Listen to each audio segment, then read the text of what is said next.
And we are live. Good evening, everyone. Happy New Year. Today is January 10th, and it's our first council meeting of the new year. If you would, stand as you're able, so we can get the meeting started with Pledge of Allegiance. I pledge allegiance to the flag of the United States of America and to the republic for which it stands, one nation, under God, indivisible, with liberty and justice for all. All right, I'm presuming everyone has had, may we have a roll call of our council members, please? Yes, Mr. Belcher? Ms. Cheney? Mr. Fisher? Mr. Knapp? Here. Ms. Snyder? Here. Mr. Van Horn? Here. Good. Presuming everyone has had an opportunity to look at our agenda, do we have a motion to accept the agenda or to amend and adopt the agenda? Is there a second? Second. All right, all those in favor? Aye. Without objection, I take that as unanimous. And I see that we have no registered speakers to address council. Is that correct, to everyone's knowledge? That's correct. All right. Minutes to be approved from December 13th, 2021. I noticed that there's a spelling error on the second page referring to the appointment of vice mayor. Should read, motion to nominate Sharon Cheney to the appointed position of vice mayor. That will get corrected. All right, and then I noticed at the bottom of the second page, it says should read, former council member Lou Marks submitted a letter to council regarding Gulf Manor's transition of fire services to Deer Park Silverton, which Mayor Densmore read into the record. Okay. That actually was, it's been corrected, and there's a link to the actual letter Okay. in the minute template that Andy has. I thought it was corrected. Okay. I didn't know what version. you had. Okay, very good. I downloaded this today, so. All right. We'll look into it. Okay. Any other changes? Is there a motion to accept as amended? Second? Second. All in favor? Aye. Thank you.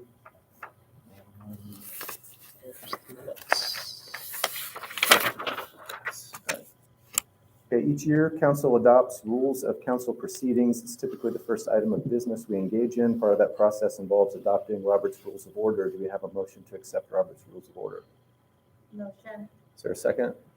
Second. All those in favor? Aye. Without objection, I take that as unanimous.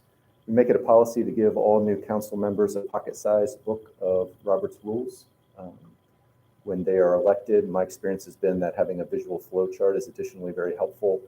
Rules can be overwhelming, and I've had the request from multiple members of council for help in understanding the rules and how things proceed through. I emailed everyone a flow chart of Robert's Rules that I've used in the past. I've also made sure everyone has a copy of it here.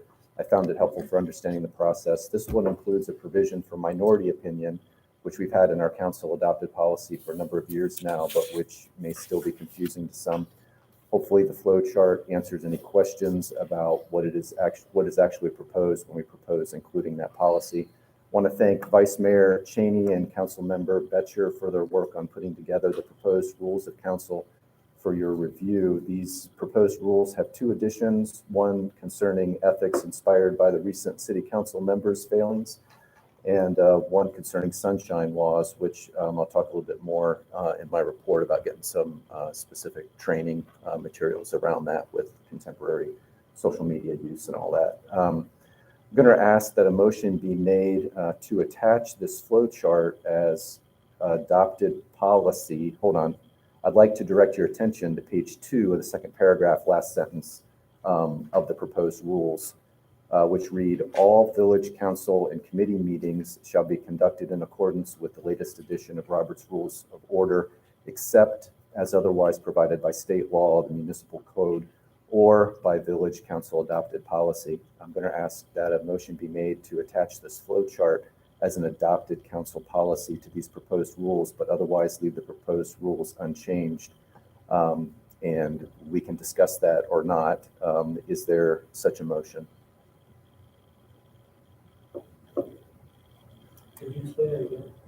I'm asking And before that, we do, could you introduce, yes, Elizabeth again? Yes. I'm sorry to interrupt. yes, this is Emily Kajawa, who, with Mr. Donnellan's office, who is filling in for Mr. Donnellan this evening. What I am proposing is that these rules of order that you guys have had disseminated to all you have this attached to it, which is a flow chart of Robert's rules that includes what is referred to in some circles as minority opinion, which basically is number 5 in this, where there's I can read through this. So typically in Robert's rules, what will happen is you'll have a motion, a second, and then discussion on an item. And the discussion ends either when organically there's just, just ends organically and so goes directly to a vote or a motion, or someone calls the question like, we've discussed this enough, let's vote. It's all regular Robert's rules as far as I know. And then there's a vote. One thing you can do is ask the secretary or ask Mr. Lanzer, ask the legal counsel to reread what it is specifically that we're voting on. And then you ask for all in favor, you ask for all opposed, ask if there's anyone if there's any abstentions. And the way we've used it over the past couple of years, we used it twice in my presence last year, particularly around the NDO. If there's a contentious issue and there's concern about whether everyone has felt heard or not, a question can be asked. This is the minority opinion piece. Would the minority opinion like to be heard? And there's what hasn't been done, in my experience, very well, as a reminder to people what the minority opinion is. Minority opinion is generally expressed to share something new, no repeats or previously stated opinions. If anyone feels that they've expressed themselves, that they haven't expressed themselves adequately, and if someone feels that we're making a big mistake, that we've just made a big mistake by the vote that we've had, there's an opportunity for them to say so. And it's capped at 1 minute. Whoever's chairing the meeting has the discretion to allow it to go on a little bit longer, but the general principle is that it's a brief statement like, this is really bad. Did you guys hear about this that we haven't discussed about, or whatever? It gives an opportunity for that to occur. And basically, then, what's normal in Robert's Rules of Order is that you have anyone in the majority has the right for a motion to reconsider. So at any time after the vote has been called, someone in the majority may say, let's reconsider this. All right, that's Robert's Rules of Order. What this is adding is the ability for a minority voice to be heard to try to get any of those majority people to say, you know what, I want to make a motion to reconsider. That's what's been added here. And if there's a motion to reconsider, then Robert's Rules shows how that plays out. If there is a motion to reconsider and it fails, you can't continue to do a minority opinion after that. It's done. So basically, I had championed this a number of years ago when I was chair of executive and vice mayor, feeling that we had a lot of contentious issues and that it would be smart to have something built in that would allow the losing side of any contentious issue to have a minute to speak their final word on it. And if they had changed anyone's opinion, that we could then move on to motions to reconsider. So that's why it was included. And what I'm asking here is that it be included in the form of not changing any words in our in the rules that Ms. Cheney and Mr. Betcher worked to put together, because I do see a line in there that seems to make it possible to just say we've included this as policy, that this is available to us, and doing that by just stapling this to that. Does that sound kosher? Could we do it that? I'm not asking if we've all agreed to it, but hypothetically, is that allowable to your understanding to just say, Yeah, I think as long as it doesn't, contradict with anything in there, if we're saying, that we're gonna follow on the last page, it's policy language, I think that's Yeah. fine, as long as it is cohesive with. Yeah. the vice president. Can I have the question now, or you have I think we have to have a motion first and a second, and then it moves. If you believe that's Robert's rules, that you have a motion and a second and then discussion. Yeah. Well, I guess I'll make a motion because I have a thought. Okay. Really help balance this here. And the motion is to add the flow chart. Yes, let's see the, Well, we haven't adopted these Let's first see, rules can we yet. see this for a to sec? add anything to them. the motion was to, See the chart. But the motion just to add the flow chart. physically staple the flow chart and to consider it I'm trying to find, part of the adopted policy.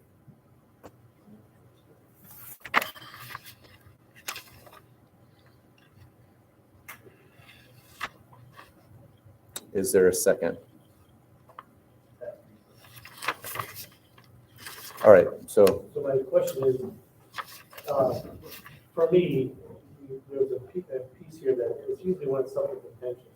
Is it possible to say this comes really into play when there's a one vote difference? Because if it's a majority with one person, do we have to do it every single time, or is it really, can we Yeah. narrow it down to maybe? I've used my discretion, and I haven't been challenged on just using my discretion over the past couple of years, and I've only used it when it's been a 3-3 tie, and it's been up to me to make the decision. That's Yeah, when if that's the way the approach is, or we understand that, or how, to me, it's an act of kindness in this somehow, and we support that part of it. But I don't think we need to do it every time, that's what, and I support you there, I know what you did. Yeah. I agree, I just thought we could make that clear. And- To make it clear, I don't think anyone's going to live or die on this hill. If people feel that this is a contentious vote itself, which I don't see it as. I think it's relatively straightforward, but it's presented as a way, not just out of kindness, but as a way to promote unity, and making sure that whenever we've had a split decision that's particularly contentious on council, that people feel that they've been heard. And it's not something that I just made up. It's used. I found this one, actually, I did not change it at all. I found it online. This particular flow chart. And if council were to decide that they didn't want to go in this direction, I would ask for a motion of folks to find a flow chart of Robert's rules to attach to it so that we do have a common visual aid that we all are basically saying that we agree on, so that when there are questions, and we're asking our legal counsel, we still have a visual aid of what we're doing. Is there any other discussion? Yes. Okay. I tend to agree with Roger in that, and that the compassion to let the minority opinion be heard. There's also the logic of it was already heard prior to the vote. So that's where I struggle. It's, are we just taking time out where we don't need to when it's already been done?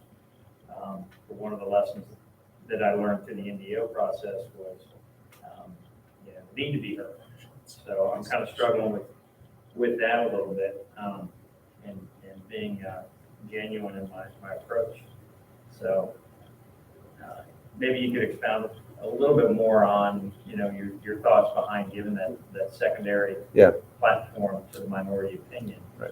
And help me out a little bit there. Yeah, there's a couple examples that are given in the visual aid there about when minority opinion can come into play. And it's not about just repeating what's already been said. And it says it very clearly in there. It's about if someone feels that the argument that they made, that they didn't make it very well, and they want to say, listen, did you consider this? I heard like right before the majority won their vote, they were saying this, but that's, they painted our position differently, and maybe we didn't say it well. This is the way that we would rather say it. Or, we've been discussing this for months. Kind of a All double right. jeopardy. Yeah. Majority thing? Another situation would be where we've been discussing this for months, and we've just had the vote, but someone in the minority says, "You guys know that there was just this thing that came out yesterday. Did you guys not see that? Would any of you consider this new fact that just came into play?" All right. I think that some of the pushback on having this opportunity for a minority to continue to speak comes from a concern about being played, all right, or feeling like, it's just someone, I don't know, maybe grandstanding, or maybe, folks that are opposed to this can speak for themselves on it. I would invite that. I think the ideal of it is that you're giving an opportunity, one, for someone that is leaving chambers or potentially leaving chambers here feeling like they just weren't heard, like the way that their argument wasn't expressed well enough, and they're given an opportunity to do it again, or that there was new evidence that was never presented, and they have the opportunity to do that right after the It vote. would seem that the evidence would have already been presented. Yeah, But it would give somebody a chance to make a parting statement, do that. The evidence would have already been presented. But you're saying they may have felt like they didn't present that properly. they may have left something out. I've seen a number when you guys have been debating things. I've seen council members be very nervous in their presentation, and saying, later that, I wish I would have said this. I've seen that. I've seen a number of council members being very much on the line, being able to go either way, and that maybe that final statement would have swayed them. But ultimately, the minority doesn't get to call the motion to reconsider. It's the majority. It's the last chance to say a word, and it's not something that happens every time. All right. Yeah, and then the third one, the third example is what you were saying, a parting word to just be able to say for the record, I feel that we're making a very serious mistake with this decision. And am I may I speak to that? Sour grape statement. Yeah, all right. My experience has been that the flow of our meeting has gone better with it. Now, you may all have a separate opinion of that, but I feel that folks have left with the feeling that they were definitely heard, all right? And they couldn't argue that they weren't. And ultimately, that's why I see this as a move for unity of councils, because it promotes that. And I remember some of those times, and I felt whether I was a minority or majority, I did feel that for Okay, thank you. Any other discussion? Two thoughts, a couple thoughts. So thinking back to 2021, hundreds of votes that we as council put through on legislation, ordinances, everything like that. You referenced you used twice. Yep. My hope is that during discussion, and usually this body is pretty unanimous on stuff, I would say. Yeah, most of the time it's unanimous. Correct. That during discussion of issues that people know that is the moment to make their piece. I think I'm thinking about conversations regarding NDO and other contentious issues that we've had where I have voiced a minority opinion. I've been on that side, and it was because I held back during the full discussion. And so that has allowed me to pull back and wait to have a parting shot, so to speak. And I think, had I had that voice up front, I don't know what I would have done differently, but again, hundreds of votes. We saw this minority opinion vote taken twice. It never changed anything. I want the discussions to be full and faithful as part of the original discussion, and for us to take a vote and move forward. And again, I'm not going to die on this. It's part of a healthy legislature. Yeah. after a vote's already. I agree that rehashing it is not, and I, would point to how it's defined as not a rehashing. It's very specifically said, you got a minute, Again, not a hill I'm gonna die on. I am all about efficiency and streamlining things, and to me, this is a little different of it. So that's my piece. Did all of you read the memo from, or the email from Terry Donald regarding this that I sent out to all of you? And his recommendation? Yeah, that had actually, I didn't hear about any of this until today. Actually, Sharon called me and this morning and said, as a courtesy, wanted to let me know that the to council. So I was surprised even by the process that was going forward.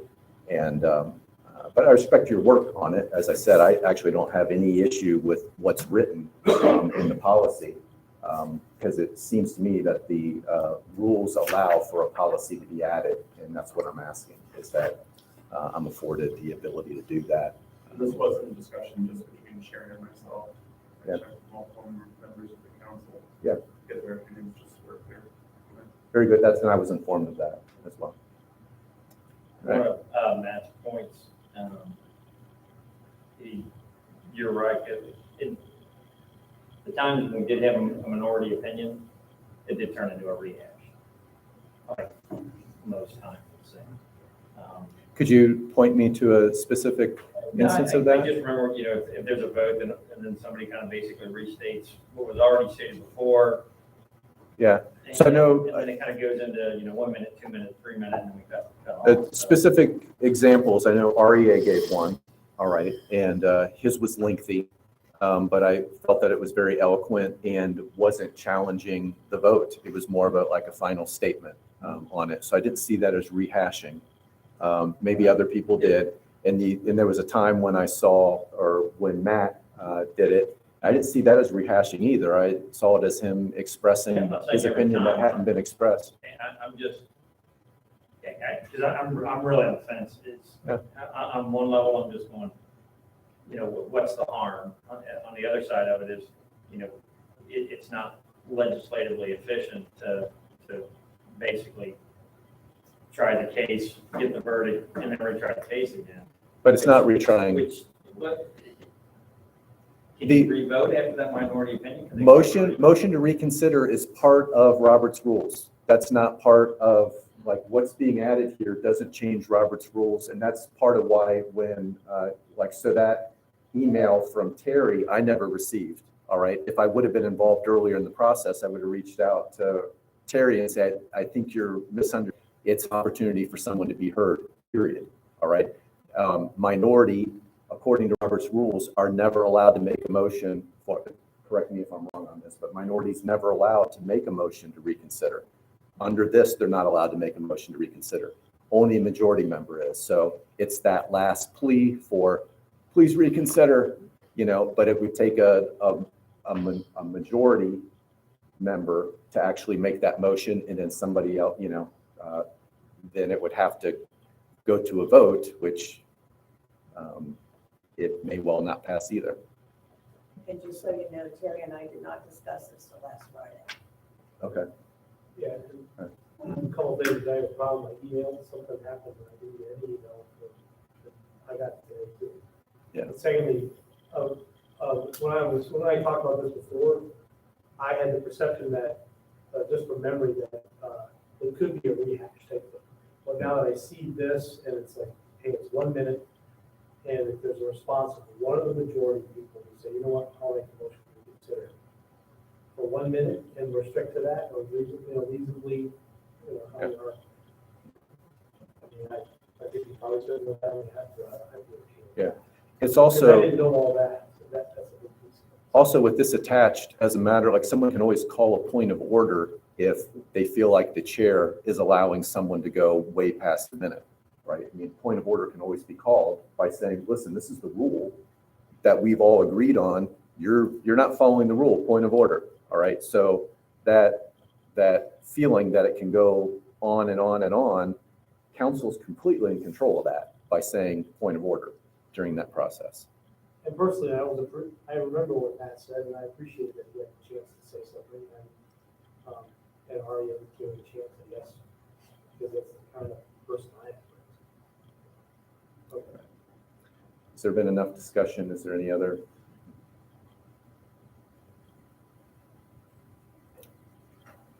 All right, all in favor, I guess. What's yes or no? So we have a motion to add the flow chart to the Roberts Rules of Order to be voted on this evening as consideration for the adopted policy by Mr. Van Horn, second by Mr. Fisher. I think the wording of that might be, because Jumbled up, I was trying to. yeah, so Robert's Rules has already been agreed to. This is a policy of how we're using Robert's Rules. That's an addendum to our House policy that they're about to vote on. So would the motion be, That's an addendum to this. so you've already accepted this? We haven't accepted this. We've accepted Robert's Rules. This is separate. If you look on the agenda, they're listed as separate items. So we, the process that we're doing right now is following Robert's Rules. So we had to establish Robert's Rules very first thing. But then we also have our House policies for council. For going on now is the option of adding this to what Ms. Cheney and Mr. Betcher put together. Should it fail, then we would just be voting on this. Asking for, yeah. If this is part of Robert's Rules of Order and we've adopted, does it need to be rules of council? Is this a copyrighted? That flow chart is Robert's Rules plus the minority opinion. So the minority It's part of the policy on how you're following Robert's Rules. Yeah, so it's not changing Robert's Rules, it's a policy on how you use Robert's Rules.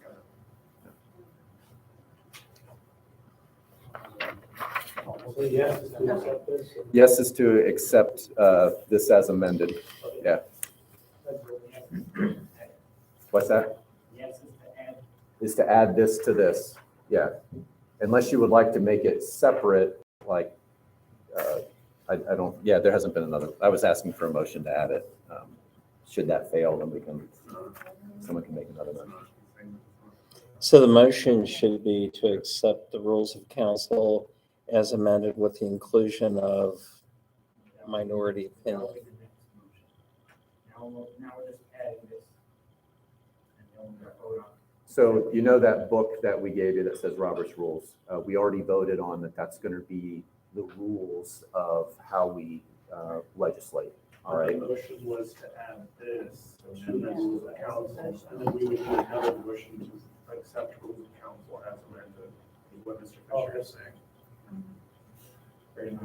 One more time for the slow one. I'm asking if that's what he's saying. Yeah, I I'm figured it asking would you be what the you're opposite saying. order, but What's that? I thought we could combine the two. That's what I was thinking. Okay. So you just put them together and So if we say yes, we're accepting rules of council with this included. Yeah. any other discussion or questions? I personally feel that it's, I did see one. Very nice that they was himself. And I feel like, no reason why not to do it, well, it's not, reopen, and we could say the exact conversation about that morning, but something to add on. That's what I think is important. Are we ready to vote? All right, I guess I will ask for a raise of hands so that it's more clear to me when I'm looking around. Do you want me to roll call? Sure, yeah, we'll do it that way. All right, Mr. Batcher, Yes. Ms. Chaney, No. Mr. Fisher, Yes. Mr. Knipp, Yes. Ms. Snyder, Yes. Mr. Van Horn. Yes. Everybody, Ms. Cheney, say Well, I'm any just- words on it? All I'm gonna say is that I'm going on Terry's recommendation. Because he's our solicitor. And he told me not to do it. So that's all I need. Thank you. Thank you, everyone. The next item that we have on the agenda is adoption of the 2022 council schedule. And I heard from a number of members over the years are only having one council meeting during summer session, during each month of summer session. It's my understanding that the reason for having only one meeting in June, July, and August is due to vacations, et cetera. I've discussed with several members of council a potential compromise in which we adopted a schedule dates each assigned to June, July, and August. May indeed cancel one or more of these during the summer months.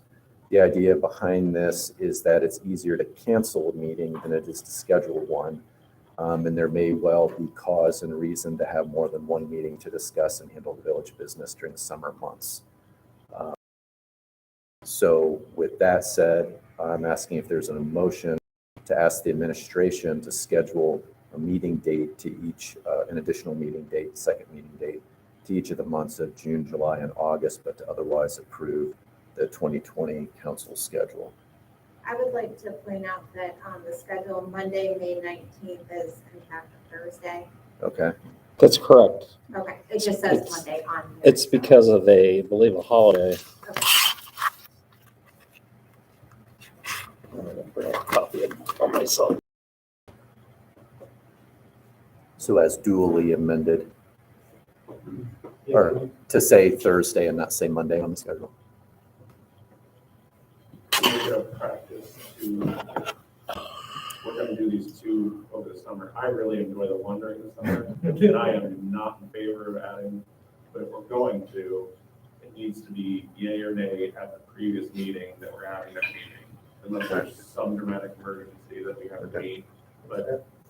could with asterisk by the 3 or 2. Yeah. I just- Yeah. Are kind of like Yeah. placeholders. I've been on the council for near 6 years now. I've never had an issue with calling an emergency meeting and figuring out and getting enough people to have a quorum. Yeah. I, It is a lot on the, Yeah. it's a lot to pull something like that off. It is easy enough for us to doing the scheduling to figure it out.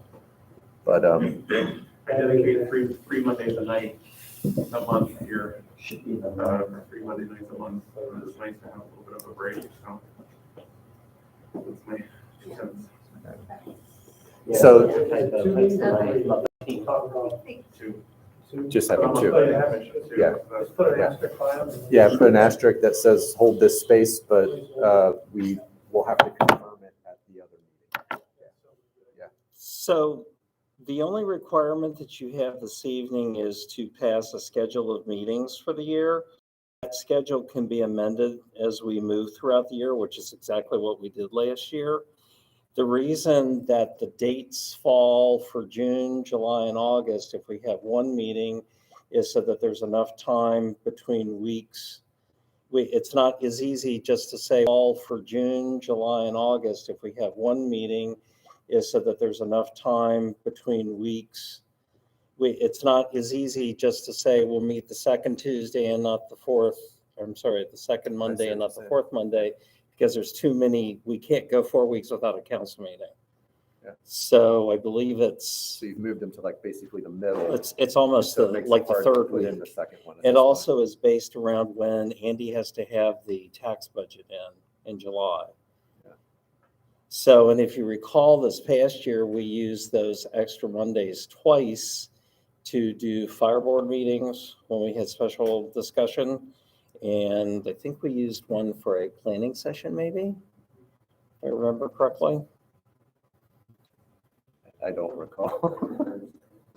It's My summertime. preference would be to hold off then if we do have scheduling issues. So what we can do is when we get to May, we can take a look at June and say, does it make sense to go ahead and hold 2 Schedule. meetings in June or just to hold one? Does anyone have an objection to that?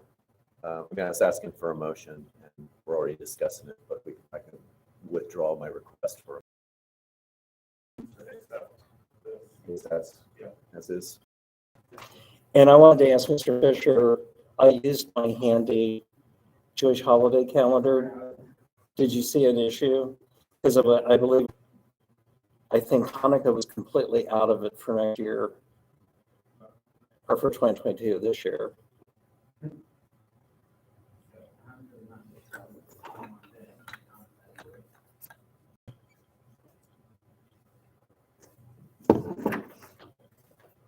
Is there a second to Mr. Betchell's? Okay. All those in favor? Without objection, I'll take that as unanimous.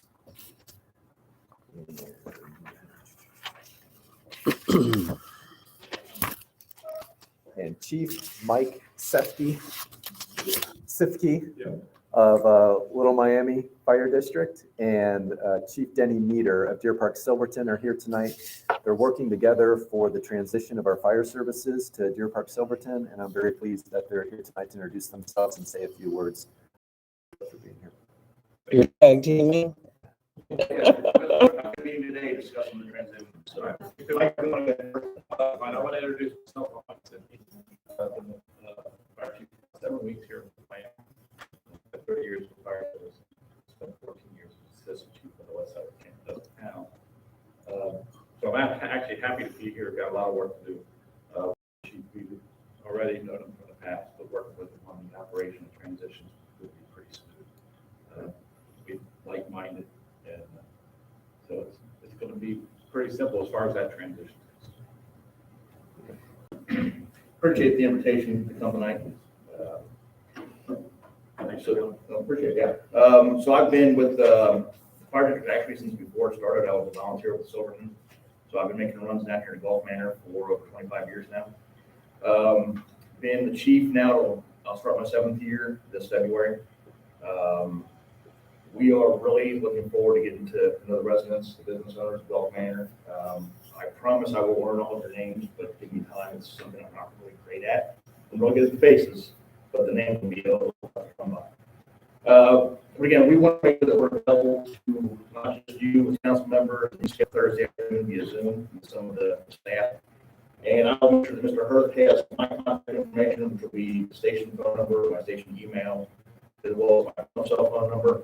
So if there are questions from the council, if you have something you need to discuss with me pretty quickly, I'm pretty easy to get a hold of.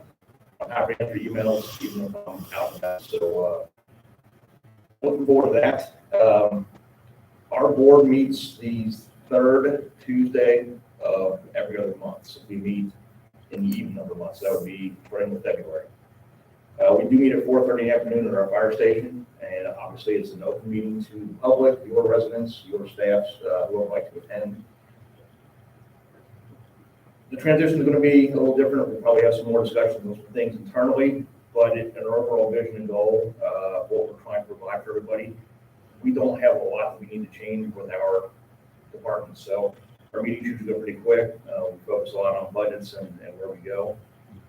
Just to give you a brief update, you know, we hired 3 new staff members back in November. We put on a test on Saturday. We had 15 accounts show up. We had 19 apply. 15 of them showed up. We have a nice group of men, women, diversified field of minority candidates. We'll see how the testing goes. They got a couple days for grading, so we will see how the test proceeds, and we'll by March 1st, we intend to have 3 more people involved, and again, we're looking forward to working with the community and working with law enforcement, the council, the service department, you know, whoever. So more to follow after the meeting on Thursday afternoon. Any questions for me while I'm here this evening?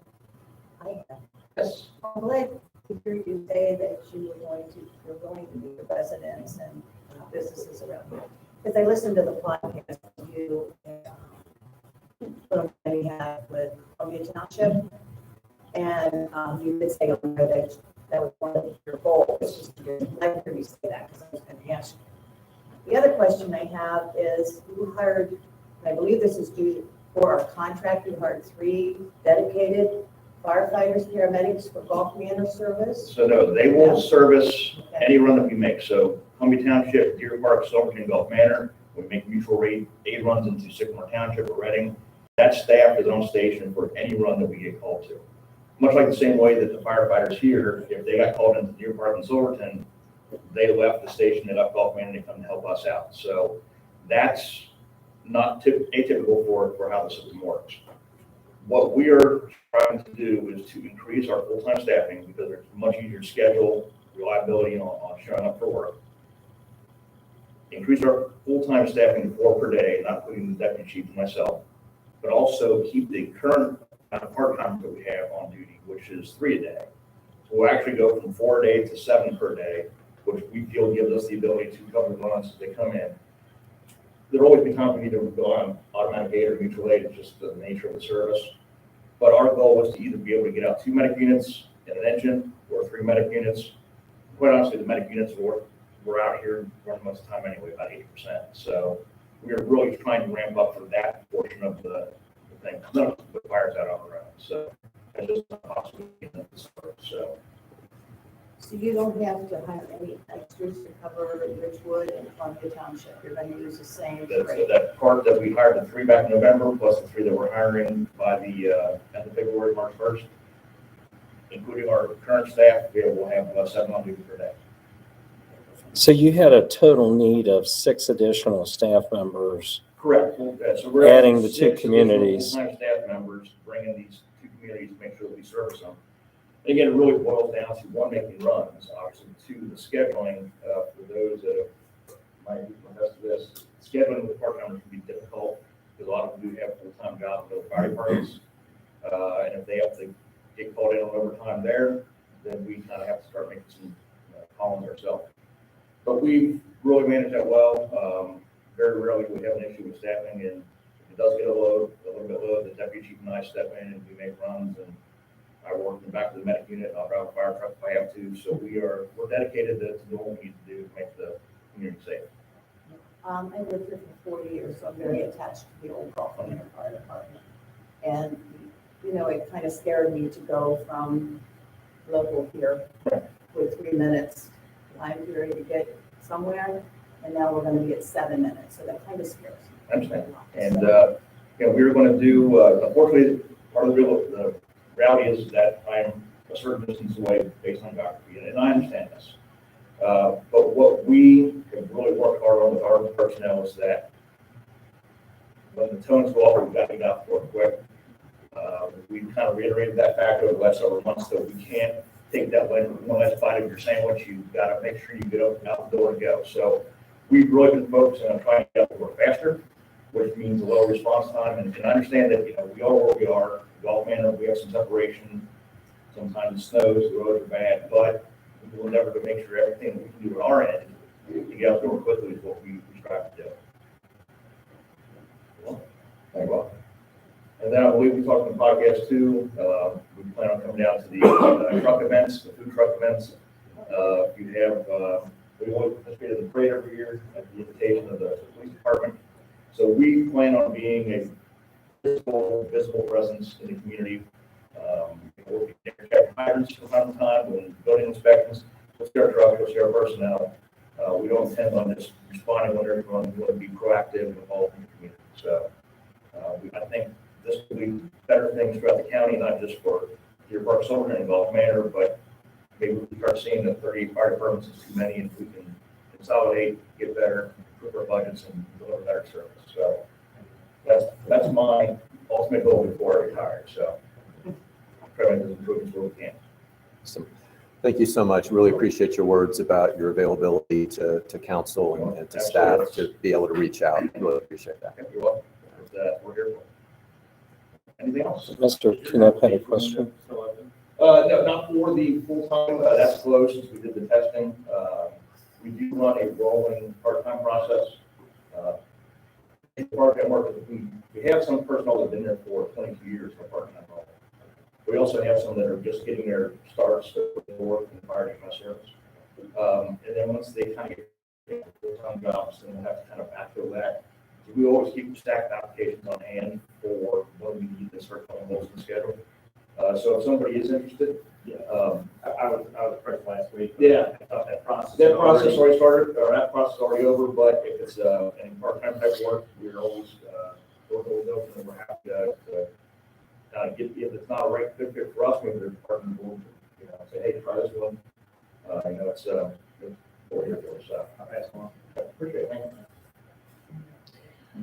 I wanted to say thank you to Chief Sifke and to Chief Meter for already having discussions about this transition. I know you also talked last week, so we really appreciate that because we'd like to see this kick off really well.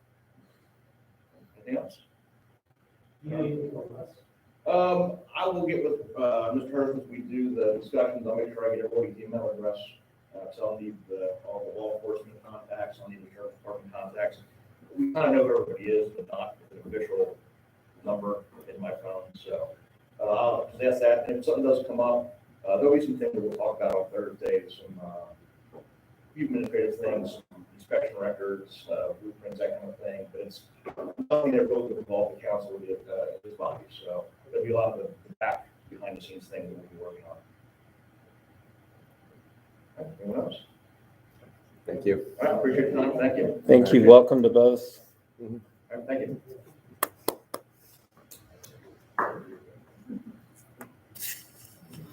And Bert, you did say that we could leave now. Yes, you may.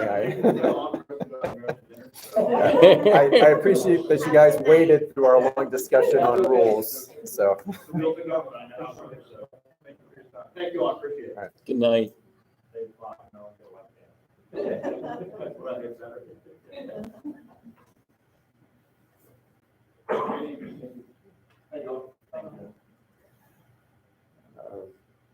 Okay, without objection, I'm going to move on to the mayor's report here. I've got several items.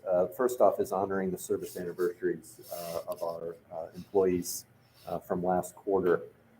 So I want to recognize Officer Christian Russ with the police department, who on December 8th has been here for a year, as well as Aiden Matala, is that right? Matala, with the service department. As of the 29th of October was here for a year. Lieutenant Chad Whitford, police department as well. November 13th was 4 years for him. And Deputy Jill Matthews of the police department on the 20th last month. He's been here for 6 years. And Lieutenant Michael Forrest, since October 25th, has been here for 16 years. So I want to thank them all for their service, and I'm sure council will affirm that.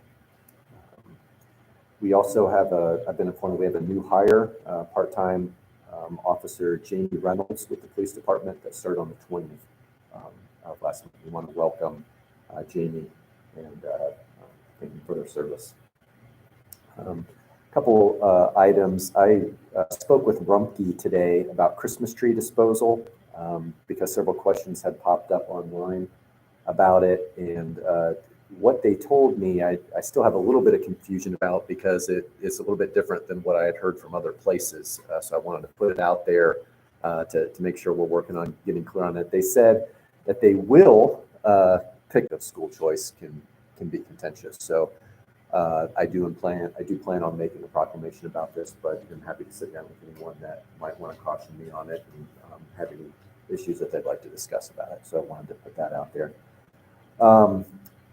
Also, I've started a discussion with the administration on getting rapid tests, COVID tests, rapid tests in bulk.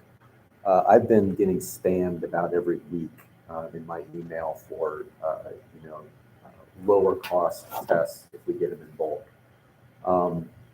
My understanding is that Lieutenant Reed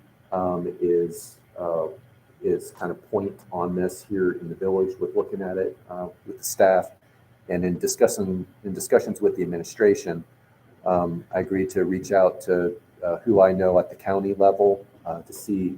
There's definitely benefits in getting it in bulk, right? The prices that have been quoted to me is like it's $7 to $9 for the two tests as opposed to 20, which is what we're paying if you're going over the counter if you can find one, right? So I'm thinking it'd be beneficial both for, and the shelf life of these is like a year or more.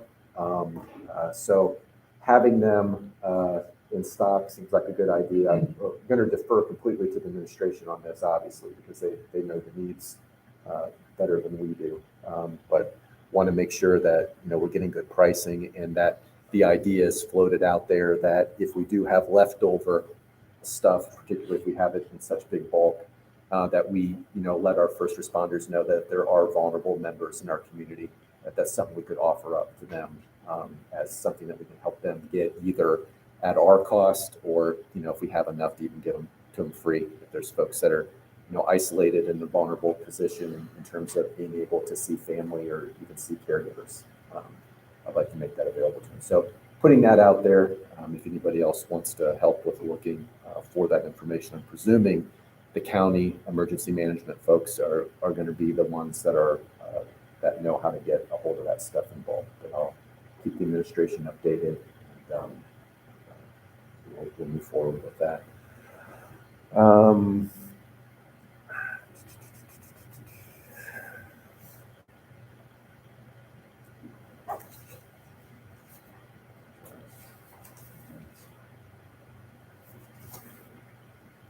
I want to thank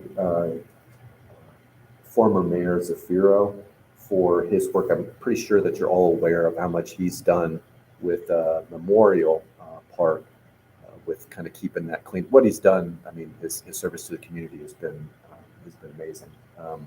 One of the things that he and I have been working on is doing some fix-it repairs over in Memorial Park. He's been investing his own time and his own finances. He's asked for that park. There's some bricks that has service members' names engraved in it. Some of those have cracked and need to be replaced. And the administration has agreed to help with replacing those pieces. That's been delayed because of the weather. We weren't able to get the pricing from the vendors all secured and locked in until after the weather was changing, and needed to have those numbers to make sure reimbursement would occur from the village and everything. So that's being pushed off until better weather, basically at this point. I wanted to thank Mr. Zafiro for his work. And I think we have the bricks on site now. Do Andy, we? did they pick those up? Would so, yeah. All right. They're in the service drive. Awesome. So he and I are scheduling to actually, I agreed to put in some sweat labor and getting those put in. If anyone else is interested in joining us, I'm sure we would appreciate the help. So the concerning committee assignments, there's still some things up in the air about the residential appointments to committees of the residents that would be on committees. So I'm going to go ahead and announce the finance committee's meeting later this month. So I feel that I need to announce who's on the finance committee, at least among the elected officials, and get with the chair of that committee and the rest of the members about the resident members as we've made sure that we've secured those. So I have chosen Mr. Betcher to continue as chair of the finance committee. He's agreed to do that. I've asked Ashley, Ms. Snyder, as well as Mr. Danny Knipp, to be on finance committee. And there are two members that I've asked to be resident members of that committee, which changes it from being 3 members in a chair to 4 members in a chair, which is more in alignment with the rest of the committees. But I'm still making sure that the 2 people that I picked is actually going to work. So I don't want to speak to who they are until we've actually secured that. But when we get to that point, we'll talk about when that time is scheduled. And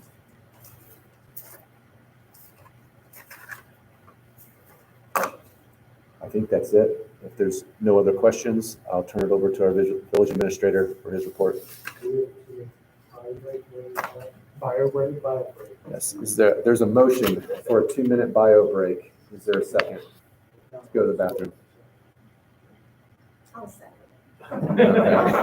Okay. All those in favor? Without keep it to a minute, please. All right, so we're on break for a minute. That was unanimous without objection.